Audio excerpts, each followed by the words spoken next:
Hey everyone, welcome to C3. I'm Kent Dobson, C3 West Michigan's inclusive spiritual community. We are located in Grand Haven, sort of, meaning that's where we used to meet or ordinarily meet in Grand Haven, Michigan, and now virtually through the World Wide Web. We're in conversations like many other places about how and when we might regather, so just stay tuned. Make sure you stay connected to our community through our newsletter. If you're a regular part of C3, you know that it is the best way to stay informed about all the many things that are going on around here and also upcoming teachings and guests and musicians and things like that.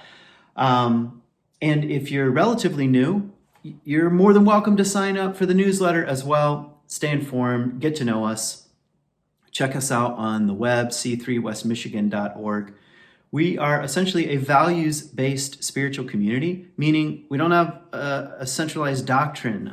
We have people of faith, people of no faith, people from different kinds of faith, people who might say, I don't have a faith, something like that. But we do have a set of shared values that we aspire to and hold up, and hopefully we allow those values to shape us as much as we hope to embody those out in the world. So that's just a little, 2-second riff on what the heck is C3. And I want to thank you for being a part of this place. If you've been watching online, as we have a lot of new people watching online, just want to say welcome. We hope you'll stay a part of this place and a part of this conversation in the next few years. I think right now it's a very important time to be having spiritual-ish conversations. It's a great time to be alive, even though there are incredible challenges. But when I say a great time, I mean the confluence of science and technology and psychology and spirituality, and myths and stories and legends and what do we mean by what is true and what do we mean by what is good and what is beautiful. It's a difficult and challenging time to be alive, but I think the opportunity to turn our attention to what I consider to be the great questions, the perennial questions, the big questions, is needed now more than ever. And I hope C3 is trying to make its own small contribution to that. So thanks for being a part of this place. And thanks for joining us for Talkback, which immediately follows this at 11 o'clock on Sunday afternoons, where it's a Zoom link and we get together and we chat about what do we hear in today's teaching and in the offering by our weekly guest musicians. So if you've never done that, all you need to do is sign up for the newsletter and you'll have the link for the Talkback. So maybe that's it for right now, other than to say thank you for contributing to this place,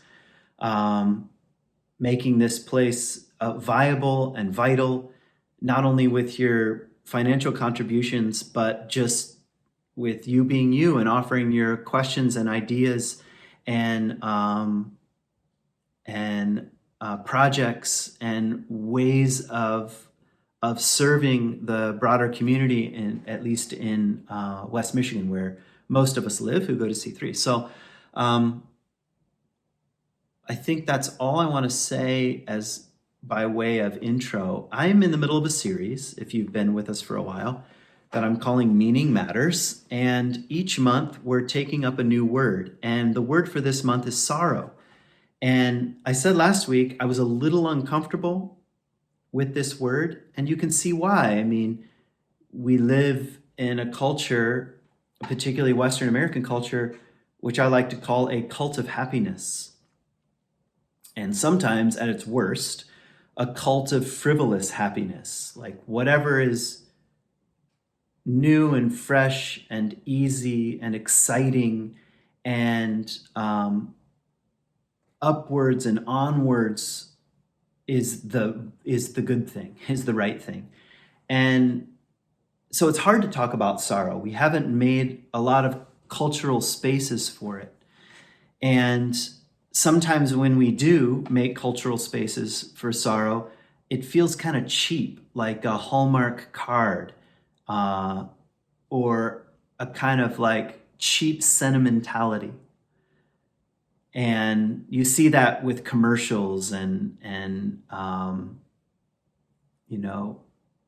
pop culture or social media memes, 3 seconds of sentimentality in which we can slide in a word like sorrow. So it's a hard thing to talk about. And last week's talk, I tried to speak kind of personally and directly about sorrow, and particularly about grief and the stages of grief. Today, I actually want to talk about ritual. What's the relationship between sorrow and ritual?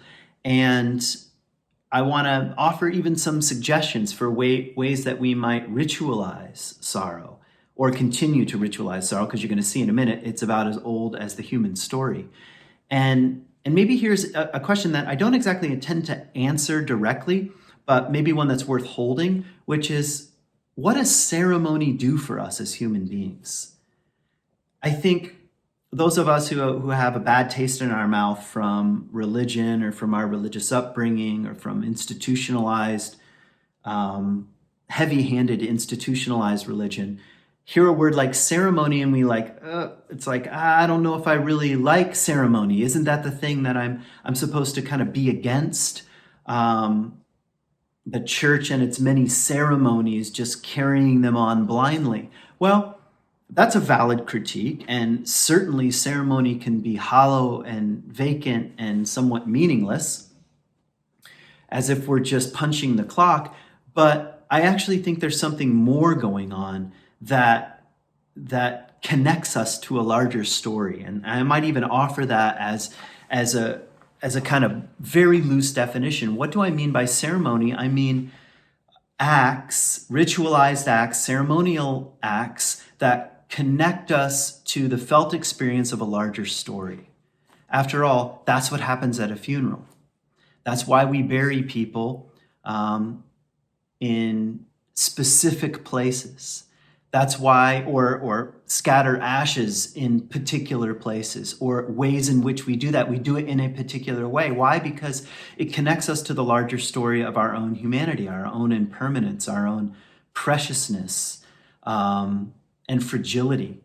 And it's that beautiful, paradoxical mixture of impermanence and beauty. There's something sweet and sorrowful kind of at the same time that's happening. So today I want to say a few things about archaeology, one of my favorite subjects. I mentioned it last week, but only just in passing. I want to say a few more details. I want to talk about ceremony in archaeology. I want to talk about ceremony in literature, although very, very briefly there. That'd be a whole rabbit hole worth going down on its own. And then I want to talk about almost a how-to, and you'll see why in a moment. And not that I expect you to rush out and do a ceremony of grief or sorrow, but I'm going to at least raise the question. And what might it look like to offer our attention to the complexities of life and the richness of life in a ceremonial or ritual way? So that's kind of where I'm heading with this teaching. And as you probably know, at least some of you, I have my own podcast, and it's called Hints and Guesses, which is a line I stole from T.S. Eliot. And actually my wife said, you should name your podcast Hints and Guesses. I was like, that's a good idea. A lot of my ideas come from her. And I'm mentioning that phrase, hints and guesses, because that's what I hope happens in the relationship that we have right now. And it's an odd relationship. Right now it's a digital relationship, but I'm saying words, I'm expressing things in a certain way, and I'm hoping to be heard, not always understood. I don't expect everyone to understand everything that I'm saying or even be on the same page, but I'm laying things out there in hope that you'll hear a hint or a guess for your own life, a clue, a little whisper, a nudge that says you're on the right track or you're on the wrong track, or here's a little bit of meaning, and here's a way of putting things that you know is true, but you wouldn't have put it in quite the same way. A little breadcrumb on the trail of meaning, we could say. That's why I'm even giving these teachings. It's funny because I think people get the wrong idea about what someone like me does as a teacher or as a writer. They think I have very carefully laid out ideas and I'm just trying to articulate them. Well, that's sort of the case. It's more like I have some ideas and questions that I'm trying to walk toward. And in the walking toward, the writing, the speaking, I hope too to stumble upon my own kind of hints and guesses. So I feel like the process of teaching and the process of listening are not all that far apart. They're both a kind of feeling our way in the dark. And that's kind of what it's like to be a human being. So enough of that. Let's talk about archaeology for a few minutes. And there are various pathways I could go down. And I'm just going to sort of pick and choose some that I find interesting. One of the things that Joseph Campbell points out in his book, A Hero with a Thousand Faces, I think it's in that one or his large book on mythology, but he talks about some of the oldest burials we know of have bear skulls in them. And the femurs of the bear's skull, or the femurs of the bear, is placed in the eye sockets of the bear itself, very kind of carefully. And that might seem a bit grotesque, but it raises almost an unanswerable question, which is why were human beings burying themselves in these caves with bear skulls? That's very interesting to me. Or whether or not human beings were buried with the skulls maybe is not so important to the discussion. I just mean, why were human beings turning their attention to carefully burying something? That's the question. Well, it's a way of turning toward the mystery and sacredness and preciousness of life. Wow, wait a minute. We are all this fragile. And if we go back in time, 20,000 years, back when human beings were living a much more vulnerable life to nature, or they were more conscious of their vulnerability, is probably more the case with animals like bears, who are fiercely loving mammals like us, and yet also incredibly dangerous, and were at the time higher up the food chain. And what if we turned our attention with a kind of reverence toward the life-death life cycle? That's what's happening, I think, with some of the oldest sacred burials that we know of, which are these bear skulls. On the human side of things, I'm thinking now of some caves in Israel. So I'm just going to list some contents. So oftentimes human beings were buried with lamps of various kinds. And, people have offered theories they want to see in the afterlife. I'm not so sure.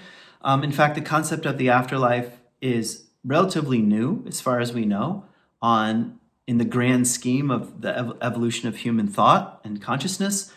So that might not be so much the case. But light itself, the sort of, again, I'm going to use the word precious, the preciousness of fire and of light and of the necessity of it, and to see in the dark, and think about how much effort went into making even the most simple oil lamps that we know of. Like the oldest ones that I know of are simply a dish and two on one side of the dish, someone just simply took their finger and pressed down the sides of the dish. So you have a bowl, but on one side, two fingers pressed down like this. So it just sort of overlaps. That's it. Very, very simple oil lamp.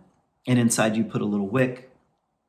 Why bury people with this? Why give up something that is useful in the day world where we all live in the waking life? Why put something like that in a cave? Well, it honors, again, the life-death life cycle.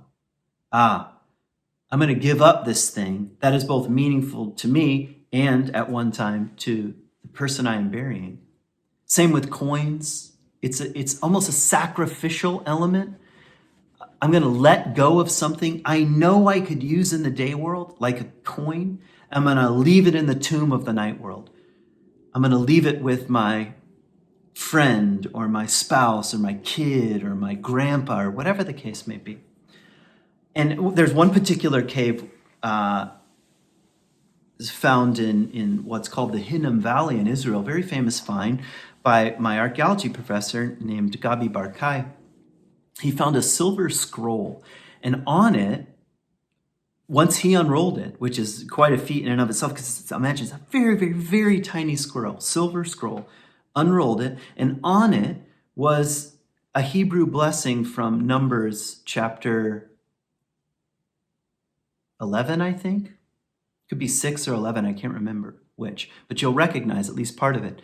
May the Lord bless you and keep you. May the Lord cause his face to shine upon you and be gracious to you. May the Lord lift up his countenance upon you and may he give you peace. That's what's written in Hebrew, in the ancient script, and around the neck of a woman. Now, why? Why would human beings do this? Why not take it? Hey, good piece of jewelry, Snatch that thing. That thing's worth money. We could cash that out and buy 5 sheep. I don't know. Because it honors. It's a way of ceremonially honoring the life cycle. And this is so important. It's so crucial. It's so old. And human beings, I'm just picking on the biblical culture, but you start going around the world, the Mayans and further in South America and the Far East and the northern climates of what is today Russia, and the whole continent of Africa, you find dozens of unique and interesting burial rituals. It tells you something, that sorrow or grief is important. And it's sacred. That's how I started last week's talk. I said, the first thing I want to say about sorrow is that it's sacred. And when we approach it in a sacred manner, a kind of conversation develops about the life cycle. And how do we live in relation to it? What does it have to teach us about what's important and what's meaningful, and what's deep and what's rich? So that's like a drive-through of some archaeological examples. I could mention the pharaohs too. They're probably the most famous for bringing attention to the burial process. One of the coolest things I've seen in Israel is actually an entire boat. The Egyptians had a fairly well-developed path of the journey of the dead. But it was only for the elite. Only the pharaohs got into the so-called afterlife, and they did by boat. So think about how painstaking it is to build a boat, particularly in the Middle East where there's hardly any wood. So the whole process of that, only to leave it in the ground. So the idea of ceremony and sorrow and having and the living having to enact something around the life cycle is pretty old. So here's some things I wanted to say from some literary accounts. One of the things we know from the Bible and also from Mesopotamian literature and Egyptian literature, and I can't speak too much beyond that because besides Greco-Roman, that's also there, is that there were professional mourners in most of the world. What a funny concept, especially in today's world where there's almost like a sort of, I was going to say, worship of feelings, and really expressing feelings. Well, if you've ever been really in a state of grief, sometimes you don't even know what your feelings are. And sometimes there are not tears, there's not wailing, there's not mourning, there's not even sadness. We might today call that shock, or there might be actually a more interesting word for it. But there were professional mourners, which is so interesting to me. What is that saying? It's saying the process of grief and sorrow is so important to us that there's going to be a professional class of people that's going to help us do it. When we can't do it, they'll do it for us to remind us beneath the stunning nature of impermanence. Like sometimes we're just shocked by, oh my God, what is happening? What is this world? It's like the mourners say, hey, beneath this, there's some sadness. I'm going to tap into it. And it's funny, like put yourself in the mourner's shoes. What is it that they're doing? I mean, are they like pinching themselves, making themselves cry? I don't think so. I think they were the ones who were able to tap in to what we might even call a kind of archetypal or ancient energy. That to grieve and to shed tears is part of how the process, like back to my talk last week, of grief passes through whatever stages we might want to name, like denial or anger or bargaining. How does that pass? Well, it passes the way water passes, the way water cascades down a mountainside and finds its own way. And the mourners were turning on the faucet, so to speak, and allowing that passage to happen. What else do I want to say?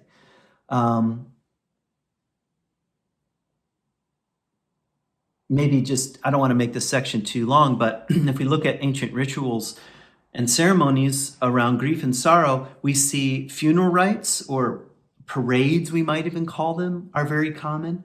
Some sort of ritualized way of taking our loved ones from the place they had it in the day world, in the waking world, in the world of the living, and going with them as far as we can go, and then letting them go on their particular way, whatever mystery that is. Like Carl Jung says, life is a luminous pause between two great mysteries, meaning birth and death. So funeral rites or processions, parades, and oftentimes they involve feasts, which I think is interesting. I mean, there's a time for fasting and a time for feasting. I'm Irish, so the Irish wake has become a bit of a cliche because people think about drinking, but which is certainly part of it. But why would you get together and eat?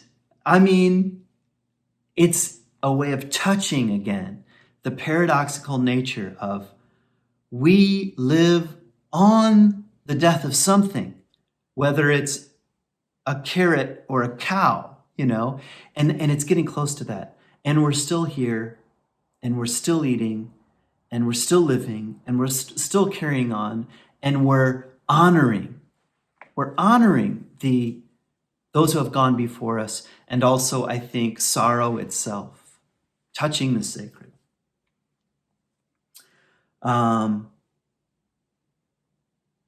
By offering our loving attention, we could say, to the sacredness of life. That might be a way of saying it. Offering our loving attention to the sacredness of life. That's what a ritual can do at its best. Now, I've been talking for a few minutes about funerals and funeral rites and burials. And of course, that's not the only thing worth being sorrowful about. But it's important to name because sorrow is the thing that gets us in touch with impermanence. And you can't have a conversation about impermanence without a conversation about death. So let's kind of back up now, because here's something that I've noticed.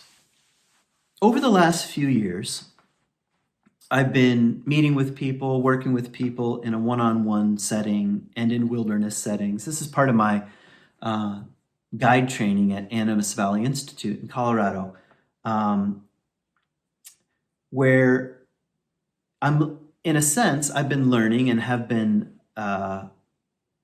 participating in walking alongside people, and mostly people who are in a period of serious transition, we could say, or to sound fancy, in liminal spaces.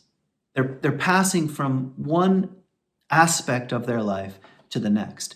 And one of the things we know from myths and stories and legends and even lintels and thresholds between worlds, between ordinary space and sacred space, is liminality is potent. It's potent.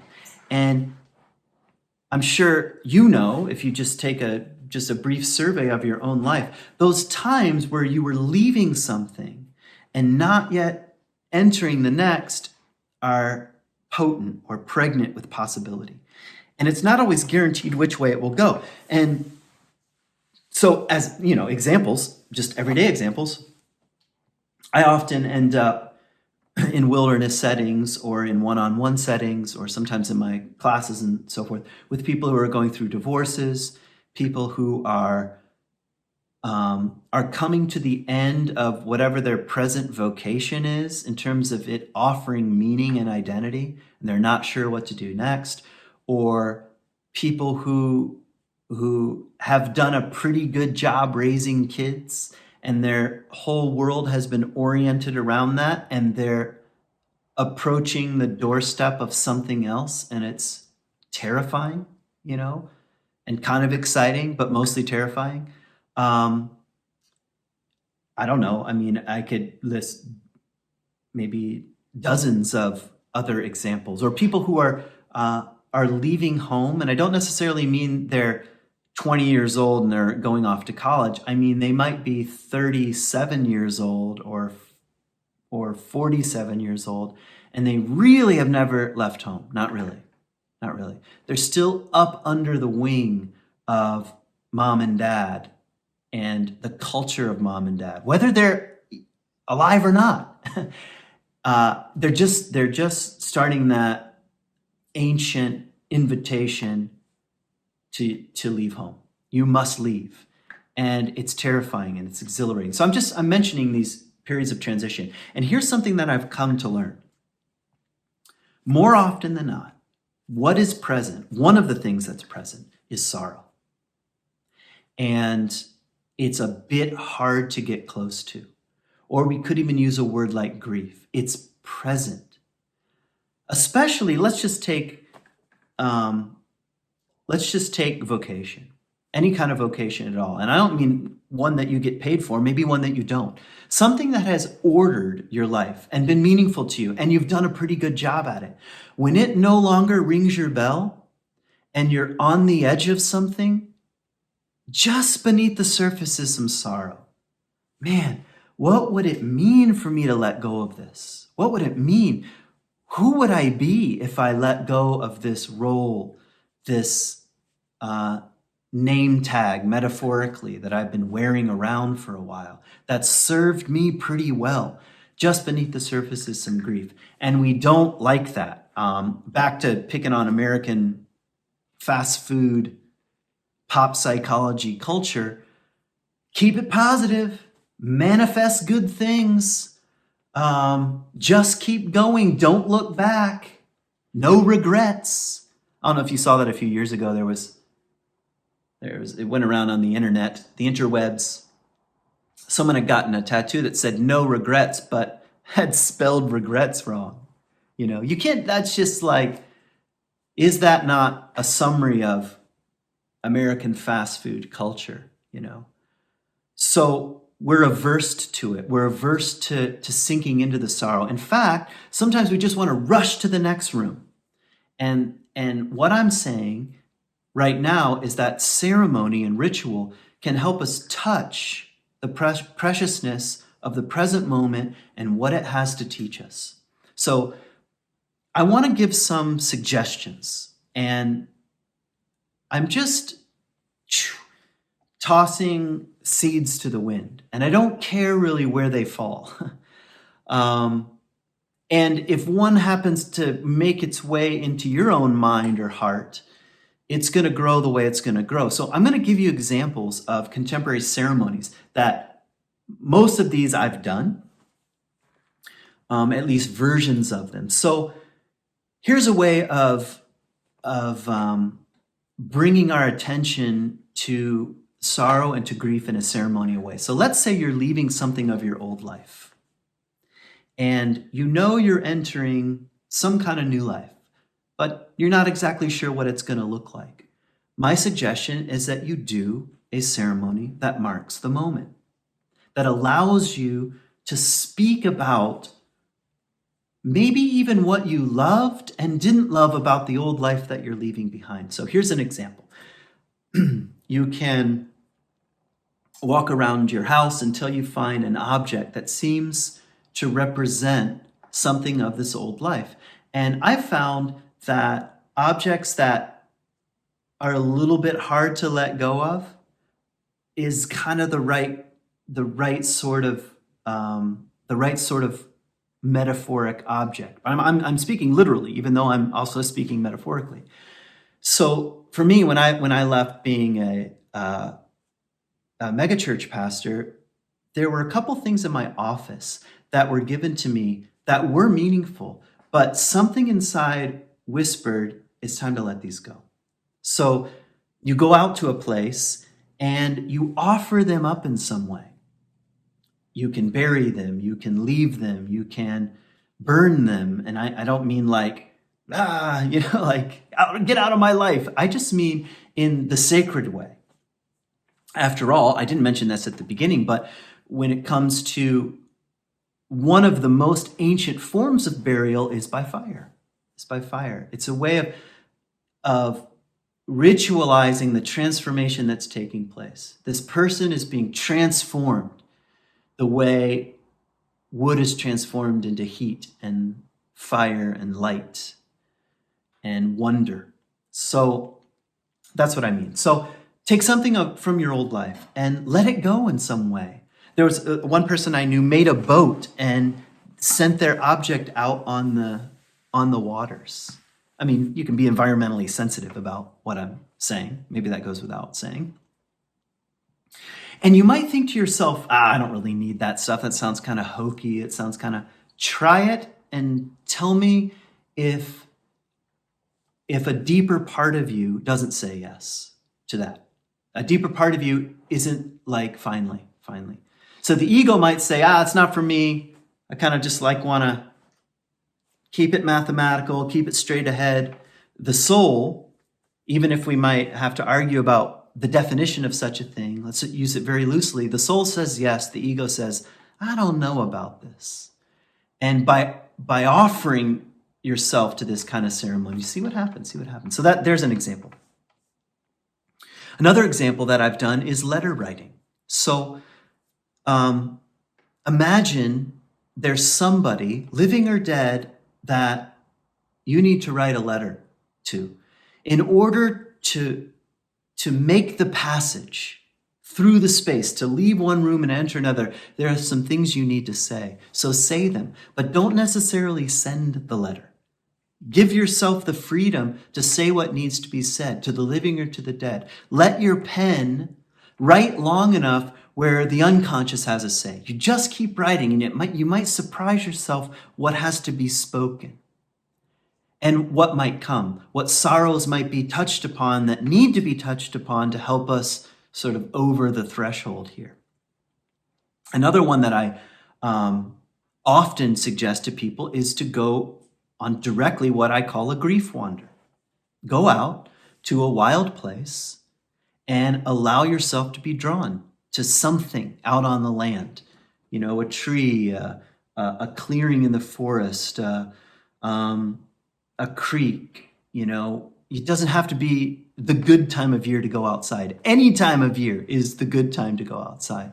And you go on a grief wander and you tell yourself, I'm going on a grief wander and I'm going to tell this. When I find the place, when I feel drawn to the place, I'm going to tell the story of my life up to this point, or the story of just what I've gone through. Something that feels like you've gone through something and you would like to take the next step, but you're not quite sure how. Tell the story out loud as best you can and see what happens. See what happens when you don't bring words to the story and the complexities that is your life.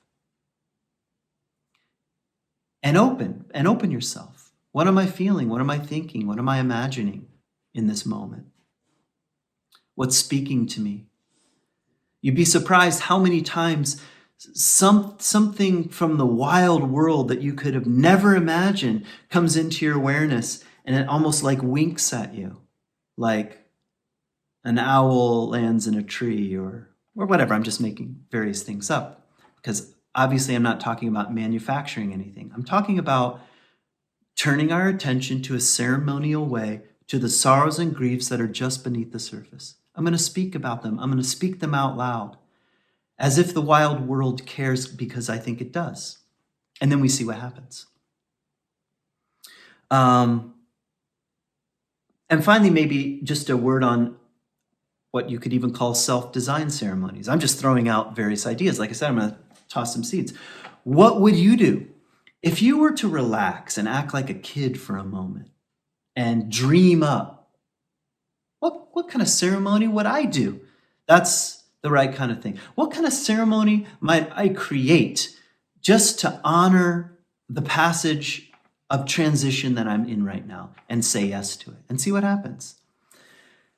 And finally, I think I want to say one thing about the non-personal nature of sorrow and grief, because something else is happening. One of the things that more and more of us are becoming conscious of is things like racism and genocide and ecocide,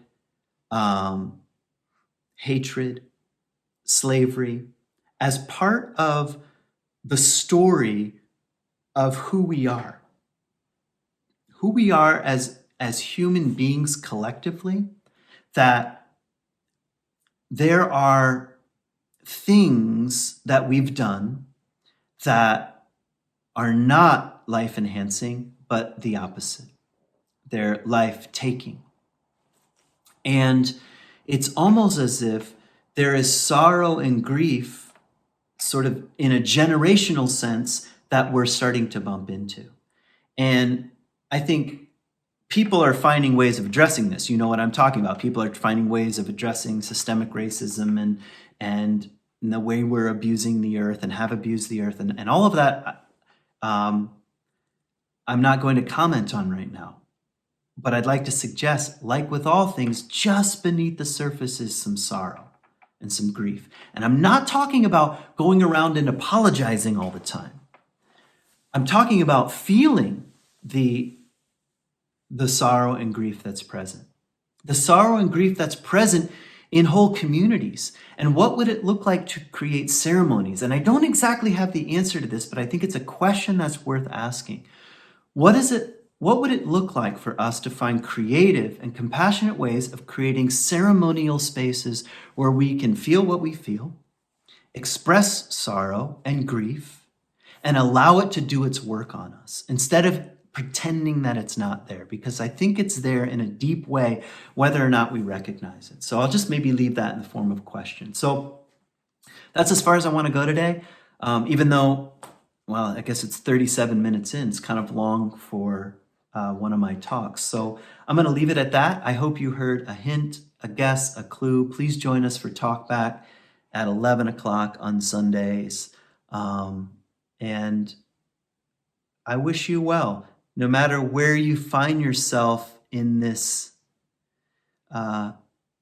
mysterious process of coming in contact with the sacredness and preciousness of the impermanence of life. Peace.